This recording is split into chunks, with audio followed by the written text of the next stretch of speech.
चलिए आज्ञा मां कन्हि कबीर दास को तीन लोक वैना जैसी प्रीति कुसुम से ऐसी गुरु से हो कहीं कबीर दास का फलान पकड़े को।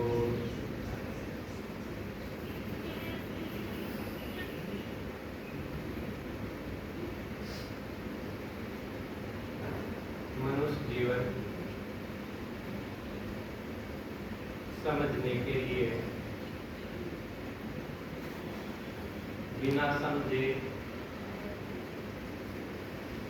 काम नहीं चल सकता है। बिना समझे बहुत भटकाव।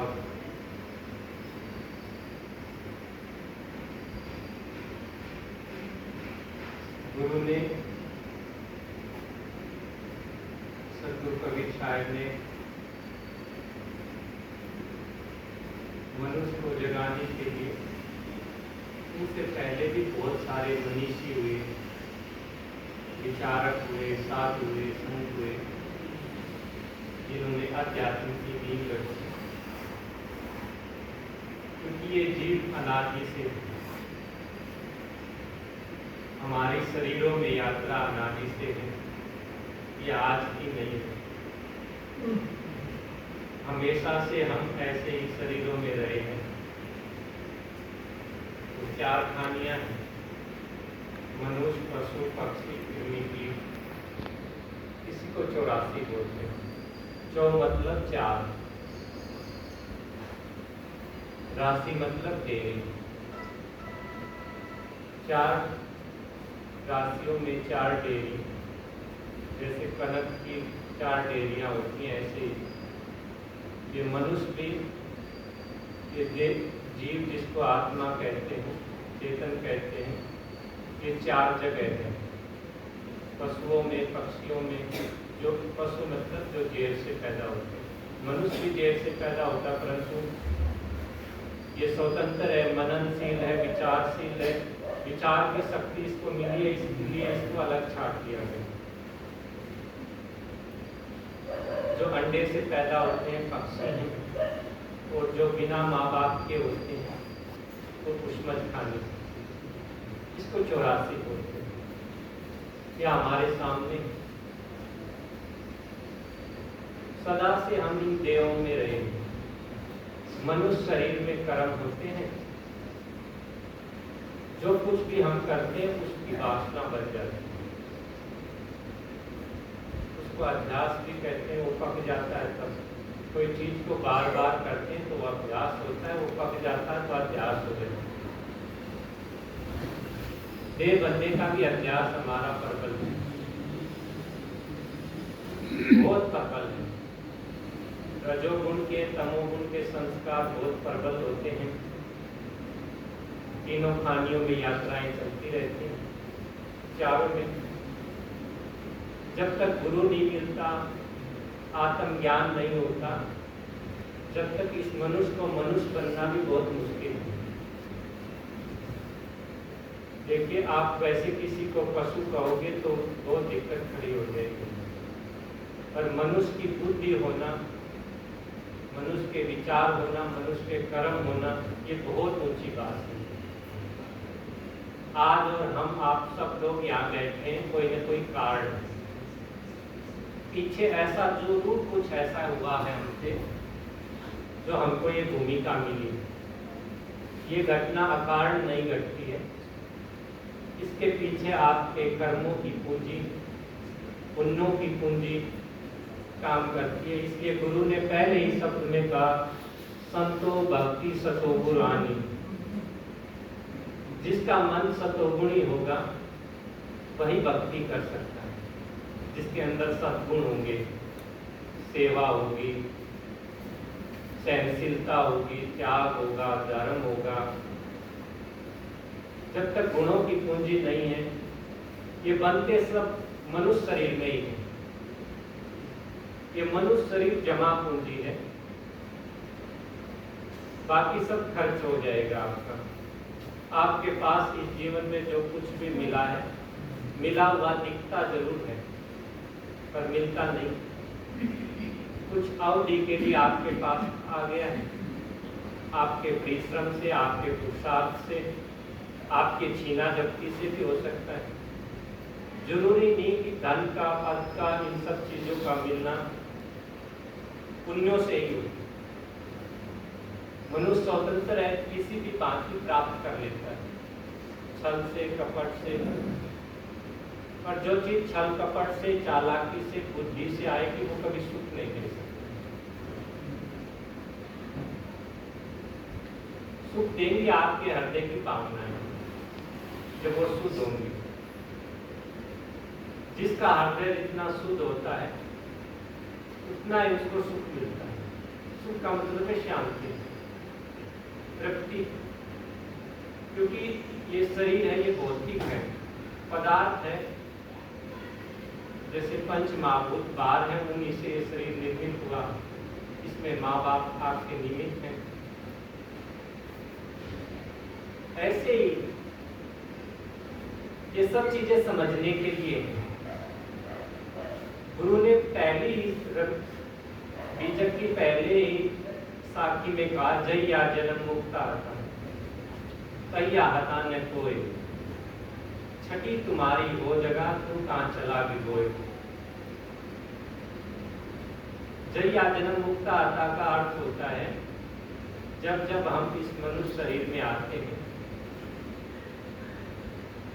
ये मानव का तन हमको मिलता है, तब तक हम इस छूटने की भूमिका पे हैं, समझने की भूमिका पे हैं, मनन करने की भूमिका पे हैं, विचार करने की भूमिका पे हैं। नहीं तो अन्य 3 खानियों में तो कोई विचार नहीं। वहां दुखों से भी नहीं छूटा जा सकता है। वहां जो जो दुख है खानी का वो है, वहां पे कोई पूछने वाला नहीं है। कुछ आपके सुख होंगे तो थोड़ा बहुत हो सकता है, नहीं तो पशुओं को अगर धूप में बांध दिया और मालिक ने ध्यान नहीं दिया तो बंधे रहते हैं। आवाज करेंगे, कोई सुनने वाला नहीं हो तो भी। मैं एक आश्रम पे था तो किसी बच्चे ने बांधा होगा, जो गाय का छोटा बच्चा होता है ना, उसको किसी पेड़ से बांध दिया और वो ऊंचाई पे बांध दिया उसको। बच्चे को पता नहीं रहा होगा वो कितनी देर खड़ा रहा। वो जब बैठा तो वो एकदम से वो जैसे फांसी लगती ना, ऐसे लग गई। और जब हम लोगों ने देखा, भाग के जब उसकी रस्सी काटी, उठा तो उससे गया ही नहीं।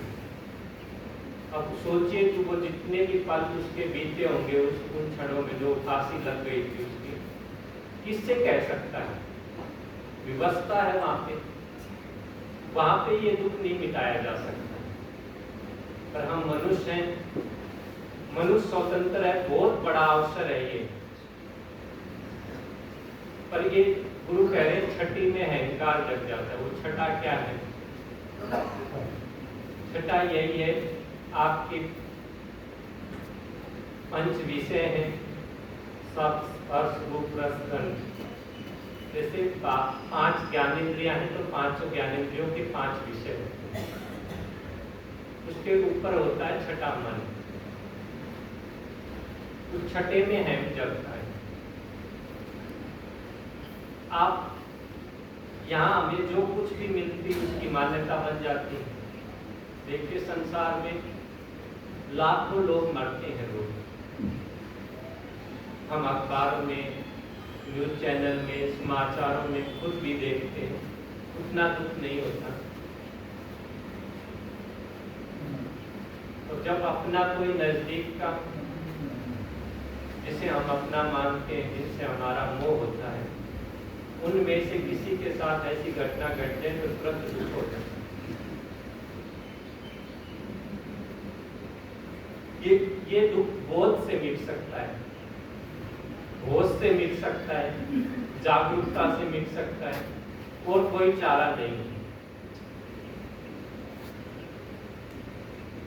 सत्संग से मिट सकता है, सेवा से मिट सकता है। क्या है कि हम अपने जीवन भर की ऊर्जा लगाते कहाँ हैं? मोह ममता आसक्ति में लगाएंगे तो उधर का काम करेंगे। इसको मिटाने के लिए देखिए, मनुष्य जीवन बहुत बचपन में ही सत्संग की जरूरत है, बहुत छोटे में। जैसे स्कूल में बच्चा जाता है तो कितनी उम्र में जाता है? 5 साल, 4 साल। तब वो अगर वो 20, 25, 50 साल का स्कूल में जाएगा तो कुछ खास पढ़ नहीं सकता, जान नहीं सकता, समझ नहीं सकता। पर सत्संग क्या है? बहुत छोटे में नहीं मिलता है। कोई बैठने भी लगे तो कोई बैठने नहीं देता है, बहुत मजबूरी है। और जब एक उम्र आती है तो तब तक अध्यास आदतें पक जाती हैं। ये सबसे बड़ी मजबूरी है। फिर उसको सत्संग अच्छा नहीं लग सकता, क्योंकि वो यहाँ बैठेगा, उसको अपनी आदत सताएगी, ज्यादा देर बैठ नहीं सकता। इस संसार से जब तक इन सब चीजों से थकोगे नहीं, हारोगे नहीं, इनसे विमुख नहीं होगे, तब तक सत्संग नहीं समझ सकते हो, तब तक होश भी नहीं हो सकता है। और ये एक एक चीजें जोड़ने की है। आपके कुछ भी क्षण होश में जो गुजरते हैं, जागरूकता में जितने क्षण गुजरते हैं, वो एक एक पूंजी बनती है। उसी से आपकी वो, जिसको हम मोक्ष कहते हैं, मुक्ति कहते हैं, वो एक दिन में टपक के गिरने वाला फल नहीं है कि एक दिन में तैयार हो गया और वो गिर गया। बहुत धीरे धीरे, और वो भी अगर आप विमुख हो गए उस चीज से तो फिर दूरी हो जाएगी। जैसे सूर्य है, अब सूर्य की तरफ पूर्व में है, हम पश्चिम की तरफ मुख करके खड़े हो जाते हैं। ये मन है कि मन में इतनी अपार शक्ति है, ये शक्ति मिली हमसे ही है। जैसे रामायण में एक पात्र आते हैं बाली, उनकी बताते, उनके सामने से कोई युद्ध करता था तो वह सामने वाले की आधी शक्ति ले लेते थे। तो ये हमारा मन भी बाली है। इसको क्या क्या उपमा संतों ने दी। ये आपकी सारी शक्ति ले लेता है। जब विषय सामने आता है तो सारा होश फूल की तरह उड़ जाता है। मैंने कुछ समय पहले हिटलर को पढ़ा। हिटलर जिस देश में पैदा हुए, जर्मनी में, बहुत सुंदर देश है वो, बहुत सुंदर देश था, पर हिटलर को अपना देश नहीं दिखा, आसपास के देश दिखे। उनको सबको वो अपना बनाना चाहता था। तो क्या किया? अहंकार की मिसाल दी जाती है हिटलर से। कभी उसको तृप्ति नहीं मिली कि कुछ हिटलर तो हमारे अंदर भी है, हमें अपना कहाँ दिखता है? कितने लोगों को अपना दिखता है? बहुत कम लोगों को दिखता है। जिसको अपना दिखने लगा उसके अंदर का ये अहम मिट जाता है, उसकी छठी ये अहम। नहीं तो लगभग यहाँ सब की उम्र 50-60 से ऊपर हो गई है। गुरु ने तो कहा स्याही गई सफेदी आई। स्याही का मतलब होता है जब जन्म हुआ था तो काले बाल थे, सफेद अपने आप हो गए, सफेदी आ गई, पर दिल सफेद अजहू ना हुआ। और ये दिल सफेद करने से होगा, ये बालों की तरह नहीं होगा कि अपने आप हो जाए सफेद। बाल तो अपने आप हो गए, पर ये सब करने से होगा, होश में रहने से होगा, भक्ति करने से होगा, स्वाध्याय करने से होगा, जागरूकता से होगा, विनम्र हृदय रखने से होगा। इसलिए सत्संग की बहुत जरूरत है। अपने मन को, अपनी बुद्धि को, अपने हृदय को ठीक रखने के लिए स्वाध्याय की जरूरत है। और सत्संग में आओगे कुछ न कुछ जरूर मिलेगा। कम से कम इतनी देर जब तक बैठे, कम से कम बुरे विचार तो नहीं आते, संसार की भावनाएं तो नहीं सताती। ये संसार है भी क्या? ये आपके मन का बसाया हुआ है, बाकी नहीं तो ये मकान संसार है। ये क्या दुख देता हमें? नहीं पेड़ पौधे दुख देते हैं, न कोई और, ये हमारा अपना मन दुख देता है। इसको समझने की जरूरत है। और कितनों से शिकायत, कभी अपने से शिकायत की। अपने को देखना है, अपने को समझना है। जो व्यक्ति अपने को देखने समझने में लगा उसका बंधन छूटते हैं। मैं इतना कह के अपनी वाणी को विराम देता हूँ। बोलिए सद्गुरुदेव की जय।